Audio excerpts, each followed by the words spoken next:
pretty safe to say. God give it, God take it away. It's the worldwide American way. What's going on, team? Proof here, and today I'm coming at you with the standard Spike Brothers deck discussion that I was talking about in my last video. And I kind of wanted to go about it a little bit differently than usual deck profile type things, just because standard is kind of an uncharted water territory, at least in I wasn't doing videos back during when the sets when Vanguard first started up, so that'd be like another time I would have done something like this if I had thought about it. But standard is new, it's fresh, and I kind of wanted to go about things a little bit differently to give people different avenues they wanted to go down, I guess, for spikes. Kind of like not give them just what I've been working on, but kind of things that I've been seeing as more ideas have been coming about. And hope you guys enjoy it. And third of all, I wish I'd found this particular template that I'm showing you guys back before, just because I enjoy the colors. Much more mild and very much more enjoyable on the eyes. So this is going to be the standard template that I use going forward, so I hope you guys enjoy it. So when I was thinking about the deck and the cards as they've been revealed completely, I noticed how some cards were like above and beyond performance level. And as I've been testing it, I've kind of been seeing what's been good, what's been bad, what's been working, what hasn't really been working. And I kind of determined that from all of the standard cards that have come out for the most competitive version of the deck, there was about 43 cards that were considered the core, which are the things that you definitely going to be using when it comes to standard Spike Brothers. And that's what we got here. So we have, in our grade 3 lineup, we have 8 total grade 3s, 4 being general safe free, 4 being Juggernaut maximum, because they're the strongest grade 3s that we have available to us. And if you don't ride general safe free, your game is going to be not as good as it could have been otherwise. And Juggernaut maximum is just an incredibly strong rear guard to have that puts a lot of pressure on your opponent. So you want to have 4 and 4 of each of those as part of your core. And as for the grade 2s, we have 4 Spike Bouncer, just because it's so strong as a first ride that you definitely want to maximize your opportunity to get it. And then on the other side of that, Bracky is your best grade 2 rear guard to have, so you want to maximize your chance of having that. And then when it comes to Panther, I figured 2 was considered core, because as good of a card as it is, it's your weakest core grade 2, not by it being bad, but because the other 2 are so far and away better that I figured if you wanted to cut space in your grade 2s, you'd cut space in the Panther slot. So I figured 2 would be core if you want to make space for other tech options. And then when it comes to grade 1s, I figure, to me, Gary Gannon is the best grade 1 in the deck. So you want to have 4 of those to increase consistency and pressure when it comes to your general safe free turns. And then Wonder Boy is an incredibly good rear guard as well for the deck for his skill. He can filter himself out of your deck if he lives. He can add cards back to your deck for your combo pieces or for your triggers. So you definitely want to have 4 of those. And then Gyro Slinger, to me, I guess you can make a case for 3 being core, but I figure if you want to make space in your grade 1s for other stuff, Gyro Slinger would be the one where I would cut things out of your core to make space, because you generally don't want to be using Gyro Slinger more than a couple times a game from my personal experience. Excuse me. So it's not weak, and while it makes one of your better grade 1 rides, giving up the card in your hand is kind of a big cost. So if you wanted to make cuts somewhere, it'd be in the Gyro Slinger slot, and because of space, just because of how things total up in terms of your card quality. And then for your grade 0s, of course, Mecha Trainer is the boy, so you want to play him. And since there's no Forerunners, and since grade 0s don't have as much utility in terms of your Forerunners being incredibly strong, you don't really need to play more than 1. And then 4 draw trigger, because Maryland is insane. 4 heal, of course. And then I figured 6 crit would be core to make space for 2 more draw triggers if you wanted to, or 2 more crits as you go along. So this is the core, and I figured this would be seen in every spike list in standard up until our new stuff comes out, whenever new cards become released.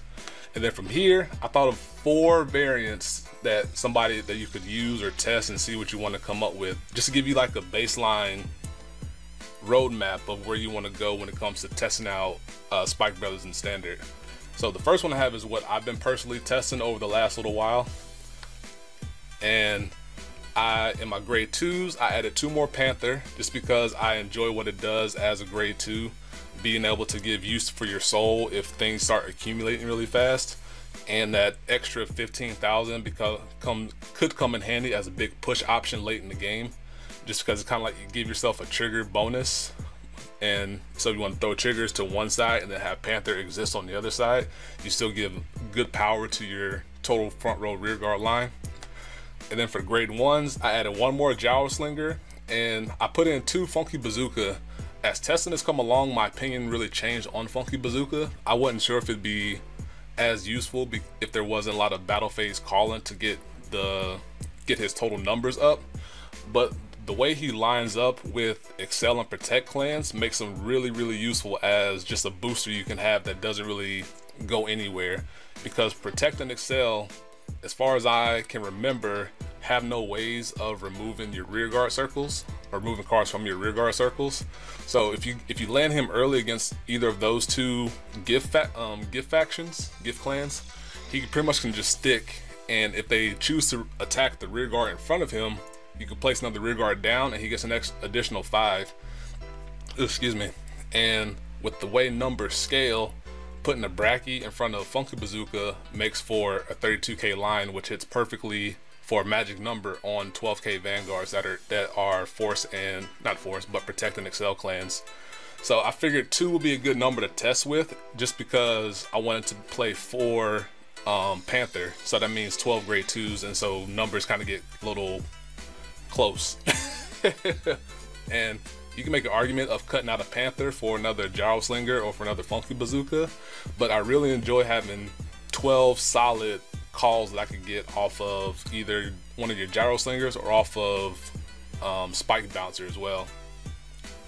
And for the grade 0s, I wrap it up with 2 Cheerful Links, just because 6 and 6 is really good, because Wonder Boy can still put cards back into your deck, and having that extra ability to draw cards can help you continue to just add threats to your hand, because you don't always want to rely on General Safe Read to call you cards, or for the main phase ability of Juggernaut, Wonder Boy, and Bracky to be able to call stuff for you. You want to have stuff in your hand that you want to call and just keep putting threats out on the board to pressure your opponent, and I figure having 2 additional draw triggers can add to that. So for the second variant is what I like to call the Japanese standard, and this is like a first weekend standard list I've seen from the Japanese like Twitter, and because people on my Discord have been sharing lists, and this is like the common thread that I've been seeing, which is 4 Panther for probably similar reasons for me, 4 Gyro Slinger just to maximize the chances of landing a Gyro Slinger, to be able to not high roll, but to roll into a really good unit. Best use on grade 2, which I didn't mention before, is best use on grade 2 plus, just to get that extra ability to look at an additional card, which can give your chances of landing a viable target much more possibility. And then they play 8 crit, and then they also throw in 1 Franny to be able to countercharge if they need it, and to recycle a card, just because Franny gives up her existence on the field to use her ability to put a card back to the deck and countercharge. And I can't really disagree with the list. It's a list that I tried. I just didn't get much use out of Franny to be able to justify using her in more than a 1 capacity. I tried 2 and I never had a chance to use it, so I figured 1 would be fine as just an emergency charge to be able to get an additional safe read usage if you're trying to push for lethal. So maybe you need that extra 10,000 across the board or on the unit just to be able to push over the top on your opponent, which is really good, and it just gives you that extra counter blast that you can be able to use for some of your other skills. And then the third and the fourth one are ones that I haven't personally tested, but I can see the ideas behind them. So the third one is a Unite Attacker version. Now, for me personally, I don't think Unite Attacker makes the cut when it comes to what we want to be using for spikes. The Soul Blast 7 is kind of hefty when it comes to the grand scheme of things, and it's kind of too slow in my opinion. If it was like a Soul Blast 5, great, we'd be in there. But Soul Blast 7 is really big, and our best means to get there, I don't think do it quick enough. Like, we had really good ways to build soul, but I don't think we have the ability to get 7 souls so fast that we want to use Unite Attacker over trying to get General Safety online as fast as possible. So, but if someone wants to go that route, I think 2 Unite Attacker would be the best means to go about it. And who knows, somebody could prove me wrong. It's just my first impression of Unite Attacker. So you want to throw in 2 Unite Attacker, and then I would think you want to put in that 11th grade 2, just for nice round number. Nice round, but it's an odd number. For a nice solid total number of grade 2s. And then you fill in your grade 1 lineup with 2 more Gyroslinger, just because it can add, it's a good way to get an additional soul and keep up the aggression. You could argue to put in Zachary in your grade 2s as well, but I figured if you wanted to roll a card with a skill like Bouncer, you want to maybe keep that card more permanent on your board. So I figured Gyroslinger would be the way to go there. And then 2 more crits or 2 more draw triggers, just to round out your trigger lineup. So if somebody chooses to test this type of deck out, let me know how your testing goes. I'd be very intrigued to hear your findings. And then the last variant that we have is kind of like a little hodgepodge thing that I thought about late in looking at cards, and kind of alluded to it in my last video, which is the Tech grade 2 lineup. Kind of cheated and put things up here, but for your grade 2s, you'd add 1 more Panther, and then you would throw in 2 of either Bombing Tailback or Diabolic Middle Guard, depending on what your needs are. Tailback being a 10k shield could be very useful if you play more draw triggers, because draw triggers in essence reduces your shield quality, just having those 2 extra, because they're 5k shields. So maybe you want to supplement those 5k shields with the Bombing Tailback, and Bombing Tailback being a 10k base unit makes it a pretty good first ride if you miss out on Spike Bouncer. So that way, if you're going against Excel clans, they need to either use their skill to gain power or throw a booster behind, which helps us out because it reduces their hand down just a little bit, where things can start squeezing through. And then for Middle Guard, if you're protecting your grade 3, being a 15k shield could be something that you want to look into.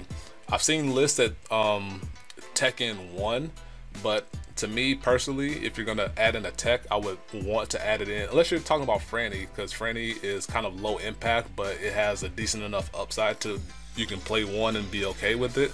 But I feel for something like Middle Guard or Bombing Tailback, you probably want to play 2 of them, at least in testing, to get a feel for them, and then you can dwindle them down or remove them or go to one of the other variants that I talked about.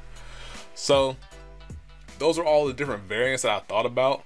If anybody has any other ones, well, thinking back on it, I remember Hearth had a version where it was similar to this version here, but instead of Franny, you replace it with an additional grade 1, either a Funky or White tight end. But it all very much lines up with the Japanese version, and I can't disagree with that lineup either. But these are the main ones that I thought about. And I don't want to say, I say these, my list and the Japanese list will be good ways. They're more proven, I want to say. But then if you want to experiment and have some fun with some things and just give some findings, like if you could test these out, like go at it and have some fun with it. But that's it for this video. I hope you enjoy. I hope you like the idea surrounding this, and let me know what you think. And until next time, peace, be easy.